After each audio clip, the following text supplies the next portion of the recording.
Oui, salut les amis, c'est Fabien Klimenko de Cannes. Voilà, aujourd'hui je voulais vous parler du thème de Macron pour avril 2022. Et c'est vrai que de nombreuses personnes m'ont dit, mais as-tu vu les transits pour Marion Maréchal Le Pen? As-tu vu les transits pour Asselineau? As-tu vu tout ça? Et bien sûr, je les ai vus, bien sûr, j'ai regardé un peu tout ça. Mais je pense que les personnes qui m'ont posé cette question n'ont pas forcément regardé les transits de Macron. Et Macron fait quand même des transits plutôt exceptionnels pour avril 2022. Alors qu'on soit clair, je pense que Macron, je pense d'abord que l'élection présidentielle de 2022 va être une déflagration énorme. L'élection présidentielle d'avril 2022 va être une déflagration aussi importante pour la Ve République que le passage du franc à l'euro, c'est dire. Et dans ce sens-là, Macron a toutes ses chances, parce que si Macron repasse, nous serions dans une gouvernance néo-napoléonienne. Et Macron, et là je donnerai encore une fois du crédit à Yanis Azzaro qui disait que Macron est arrivé sous des transits et sous une ambiance astrale similaire au coup d'État de Napoléon, et que Napoléon, qui a fait un coup d'État, et donc que Macron justement ressemble à Napoléon dans le sens où il a fait une forme de coup d'État politique. C'est ce qui s'est passé. En 2017, il n'était connu de personne. En quelques semaines, voire mois, en 10 mois, il a fait des milliers de couvertures médiatiques pour être propulsé à la présidence française, par des réseaux et autres. Donc prenez bien conscience, les amis, que l'élection présidentielle, à ce sujet-là, on élit un représentant des réseaux du pouvoir, des grands illuminés de ce monde. On élit un homme à qui il faut 50 millions d'euros pour faire une campagne présidentielle. Donc on n'obtient pas ça comme ça. Donc il faut toujours des appuis de réseaux de l'ombre. Macron en a eu. C'est possible d'ailleurs que Marion Maréchal en ait. J'en ai pas parlé, mais son papa fait partie du Mossad. Donc comme Marine, qui est quand même mariée avec un franc-maçon, Louis Alliot, qui est entouré de francs-maçons comme Collard, on a des gens toujours associés au réseau. Voilà ce que je voulais dire. Alors pour Macron, il a une série de transits plutôt fabuleux, parce que ce qu'il faut prendre en compte, c'est qu'en 2017, au moment où il a été élu, bien sûr qu'il avait le retour de Saturne, tout le monde en a parlé. Saturne était sur son soleil et les nœuds étaient sur son Saturne. Donc ça, bien sûr, tous les astrologues qui ont pu prédire Macron ont vu ça. Et ont vu que c'était un transit plutôt fascinant, plutôt exceptionnel, d'où aussi le trigone d'Uranus à son soleil. Très très beau trigone, fantastique trigone, même vous voyez qui touchait son Vénus, et qui ont permis justement à Macron d'être élu. N'oublions pas que Jupiter maîtrise une grande partie de sa maison 10. Voilà. Et Jupiter-Pluton, mais que Pluton est le maître de sa maison 10. Et il avait quand même de très bons aspects de Pluton à sa lune, d'Uranus à son soleil, et tout le reste du thème, regardez, est bien aspecté. Voilà. D'autant plus que Neptune s'est dégagé de son Saturne, vous voyez, de l'opposition à ce moment-là. Bref, en 2022, il a quand même Pluton à l'ascendant, Macron. Et il sort d'un transit Uranus-Lune. Donc après de gros changements dans sa vie familiale, la vie de son épouse, sa vie relationnelle et ses relations, peut-être un nouveau Premier ministre, peut-être que sa relation avec Brigitte va connaître des difficultés, ou peut-être que Brigitte va connaître des difficultés qu'il va mettre en avant. Il va y avoir peut-être, ça c'est ce que je disais, mais peut-être un Anders Breivik français, donc qui va faire un attentat très dur en France, ou qui va même attaquer les Macron. Il pourrait y avoir un attentat déjoué contre Macron de plus, mais quelqu'un qui s'en prend à la famille des Macron, donc un des enfants de Brigitte ou les parents de Macron par exemple, ou le domicile des Macron, allez savoir. Il va y avoir des grandes transformations là, des changements brutaux sur son lieu de vie, là où il vit, dans son travail. Et là c'est vrai que la Lune gouverne la maison 6 dans le thème de Macron, et qu'elle peut lui amener des nouveaux changements dans son travail, dans ses collaborateurs. Et donc de fin 2020 à 2022, vous voyez, il a toute cette opportunité de faire ça. Même si effectivement, vous voyez, en 2022, il est en pleine crise uranienne, il a Uranus sur sa lune, ce qui peut indiquer des grands changements de vie, des grands changements par rapport à là où on vit également. Néanmoins, il pourrait utiliser Pluton et quand même un Saturne qui fait un petit sextile là, à sa conjonction Vénus-Neptune, et qui fait toujours un trigone à son Pluton pour rester au pouvoir. Et c'est vrai que beaucoup de gens m'ont dit oui, mais la conjonction Jupiter-Neptune, elle fait carré à son soleil, mais elle fait un beau sextile à son ascendant, un beau trigone au milieu du ciel. Donc il a franchement pas un mauvais ciel, d'autant plus que le nœud sud revient sur son mi-ciel, et qu'il donc pourrait rester. Il pourrait rester dans un certain cas, et on voit que s'il reste, c'est pas forcément dans la volonté du peuple, dans la sienne non plus. C'est peut-être ça va être un quinquennat très difficile qui s'annonce. D'autant plus que d'autant plus qu'il n'est pas très aimé en France, ça c'est certain. Vous voyez ici là, dès le mois d'après, il a quand même beaucoup de maison 4 qui est transité. Ça peut indiquer quand même un déménagement, un changement, d'autant plus qu'Uranus-Lune provoque souvent un changement de foyer dans la vie de l'épouse, dans la vie maritale, la vie du lieu de vie. Et c'est quelque chose qui va arriver assez vite, le transit Uranus-Lune. Hein. Macron, il va commencer à le faire sur cet été 2020, mais le vrai premier transit, il le fait sur l'été 2021. Donc là, oui, même s'il pourrait changer des choses, des partenariats, pas mal de choses dans sa vie, c'est vrai que l'opinion populaire va pas être facile à ce moment-là pour lui. Hein. C'est pas un moment de popularité folichonne. D'autant plus que vous voyez, sur la mi-2021, Jupiter et Saturne sont dans sa maison 1, mais font des beaux carrés quand même, hein, à ce même Uranus et à ce milieu du ciel. Donc c'est vrai que ça risque quand même d'être très difficile pour Macron, avec tous les dossiers qu'il va y avoir sur 2020-2021, pour pouvoir rester. Néanmoins, il pourrait, je veux dire, rester à contre-cœur, être élu si Marion n'arrive pas à passer. Si Le Pen, pareil, elle n'a pas des astres fabuleux, hein, sur 2022. Alors Macron, pour revenir à avril 2022, il a quand même Saturne qui fait carré à son mi-ciel. Voilà, à son milieu du ciel. Même s'il a des beaux transits là, de Jupiter, Neptune qui viennent un peu contrebalancer ça, ils sont opposés ils sont carrés justement à son soleil. C'est vrai que tous ces aspects sont pas terribles.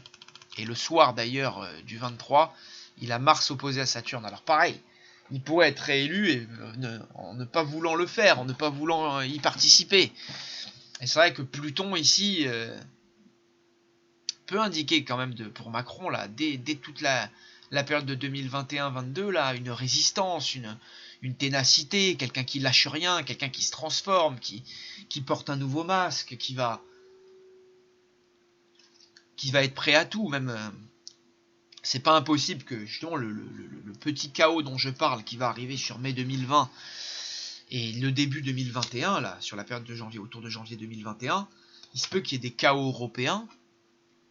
Il se peut qu'il y ait des chaos au niveau de l'Europe, au niveau de la finance en France, au niveau de grèves et de contestations qui perdurent, des émeutes de cité, on va dire une menace Le Pen ou une nationaliste qui devient grandissante sur 2020 et 2021, et il se peut que Macron puisse s'en servir pour flotter dessus. Dans ce cas-là, sa réélection, je vous jure, elle n'est pas sortie du chapeau, et les personnages de Maréchal et de Macron sont tellement imprévisibles qu'en ce début de 2020, bien sûr, je dirais que Marion Maréchal va être élue, qu'il va y avoir un raz-de-marée en 2020, qu'il va y avoir une grosse secousse en France et que Macron va dégager, que les Le Pen, principalement Marion, devraient passer. Maintenant, il peut y arriver beaucoup de choses entre-temps. Moi, je ne suis pas voyant, je ne suis pas Dieu le Père, je ne connais pas l'avenir plus que vous. Néanmoins, je pense que vu les transits qu'il fait, Macron a tout pour être numéro 2 dans cette élection, et pensez pas qu'il est fini et qu'il est oublié, Macron. Moi, je pense que c'est un homme qui peut vous surprendre et qui peut nous surprendre, notamment avec Pluton à l'ascendant et Uranus sur sa lune qui va dynamiser des choses sur Macron. Il pourrait utiliser l'opinion publique, la manipuler. Il a vraiment tout pour le faire, et c'est vrai qu'une crise européenne, une crise géopolitique mondiale, une crise nationaliste en France pourrait aider Macron. Un Anders Breivik qui tente de l'assassiner lui et sa famille pourrait l'aider. Vous direz, regardez, ok, vous m'avez moi, il y a des problèmes, il y en avait avant moi. Mais si vous ne me réalisez pas, regardez ce qu'il y a après. Et c'est vrai qu'entre-temps, je vous dis, il pourrait faire des lois liberticides, des lois contre les extrémistes, amalgamer l'antisionisme à l'antisémitisme. Il pourrait faire énormément de lois anti-républicaines et liberticides pour contrer toute opposition sincère contre lui, sachant que Le Pen, Marine, pour moi, est une opposition totalement contrôlée. Voilà. Et même Marion, qui est fille d'un agent du Mossad et qui pourrait être totalement dans la machine également. Voilà. Donc c'est vrai que ça reste très cadenassé pour 2022. C'est pour ça que peu importe finalement le pion ou le voyant ou la personne qui va être aux manettes en 2022, comme je dis, il y a de grandes chances que ce soit Marion Maréchal. Évidemment, tout va s'amener pour ça. Il y a de grandes chances que ce soit Macron. Dans les deux cas, on peut s'attendre à un basculement sur 2024-27 très violent, avec oui, une grosse contestation du pouvoir. Parce que ça soit Macron, il sera contesté d'ici 2024, mais même avant. Et que ça soit Marion Maréchal, pareil. Les deux personnes, quand ils vont venir au pouvoir en 2022 en France, il peut y avoir des tentatives d'assassinat. Après 2022, il peut y avoir des contestations, des chaos civils encore plus prononcés que ce qu'on vit là sur 2020. Et que ce qui risque et susceptible d'arriver sur mai 2020 et janvier 2021. Et je pense que Macron va utiliser ces périodes pour créer un chaos qu'il va lui-même mater. Ouais, franchement, c'est pas impossible. Voilà. Sinon, effectivement, ce chaos va lui péter dans les mains, ce qui est pas impossible non plus. Voilà, bon, écoutez, en plus sur la révolution solaire de Macron passée à Paris, de mémoire, ça tombe dans sa maison 8. L'ascendant tombe dans sa maison 8. Dans la maison analogue à Pluton, la maison des transformations, hein, la maison des grands changements, des effets phénix aussi. Faut pas oublier que Pluton, il y a un effet phénix, un effet transformateur très fort. Et que Macron, rester, c'est une des possibilités. Mais sinon, il se transformera, il dégagera avec cet aspect. Il connaîtra des gros problèmes. Mais il peut virer dans l'extrémisme lui-même et imposer sa marque, imposer sa puissance. Vous voyez, maison 8. Il aura quand même la maison 3. Donc le soleil dans la maison 3, qui est souvent la maison des nouveaux changements, on change beaucoup avec les transits en maison 3. On regarde dans les crises de couple, on voit beaucoup de maison 3. Quand il y a du changement qui arrive, il y a du 8, il y a du 3. Voilà. C'est vrai que... Et en plus, vous voyez, à l'ascendant, il a le maître de la maison 8 qui est intercepté chez lui. D'ailleurs, c'est marrant de voir que Macron, dans son thème, il a 2 maisons interceptées. C'est intéressant, ouais. Il a 2 fois 2 maisons liées, 2 maisons interceptées. 2 fois 2 maisons liées, 2 maisons interceptées. C'est ce que je remarque à peine maintenant, vous voyez. J'avais remarqué la maison interceptée en 1, mais j'avais jamais remarqué que la 2, c'était pareil. Thème très intéressant, Macron. Et au niveau des finances, pareil. Des finances particulières avec ça. Bon, écoutez, oui, je suis quand même forcé de constater qu'il va y avoir une grosse transformation là pour 2022 pour Macron, et je pense pas qu'il sera réélu, même si voilà, il peut être plein de surprises et on sait jamais, il peut surfer sur la vague de chaos qu'il y a, même si je pense personnellement que là dès la moitié 2020, là il va y avoir tellement un bordel en France jusqu'au tout début 2021. Voilà, les esprits vont se refroidir vers la rentrée en campagne, vers le début 2021, après le chaos. Je pense qu'il y a des lois qui vont empêcher que ça ne vrille. Mais ouais, je pense que là, les choses sont assez quand même gâtées pour les Macron. Voilà, je voulais mettre, quand même avant de vous laisser, le thème de Brigitte. C'est pareil. Elle a quand même un gros carré à son milieu du ciel, de Saturne. D'ailleurs comme Emmanuel, vu que Emmanuel a son milieu du ciel juste à l'opposé. C'est ça qui est intéressant d'ailleurs. Disons les angles, ce qu'on voit souvent dans des couples. Bon. Elle a Uranus qui arrive sur son Mars, qui est dans le carré au nœud, mais ça c'est bien avant. Et elle a Neptune qui revient qui va renforcer la dissonance Mercure-Neptune qu'elle a à la base, parce qu'elle c'est une neptunienne dissonante. Regardez, elle a l'amas solaire opposé Neptune, et elle a Mercure mal aspecté à Neptune. C'est vrai c'est une jupitérienne, une neptunienne, une plutonienne dissonante. Et là, regarde, elle fait tous les mauvais aspects, elle. Vu que Pluton arrive au carré. Alors, vous voyez, Pluton qui est au carré de son amas, Pluton est au trigone de... Pareil pour Saturne, vous voyez, Saturne fait un beau sextile au Soleil. Donc, c'est là où vraiment tout est possible avec les Macron, même si il risque quand même d'y avoir un gros déferlement nationaliste d'ici 2022.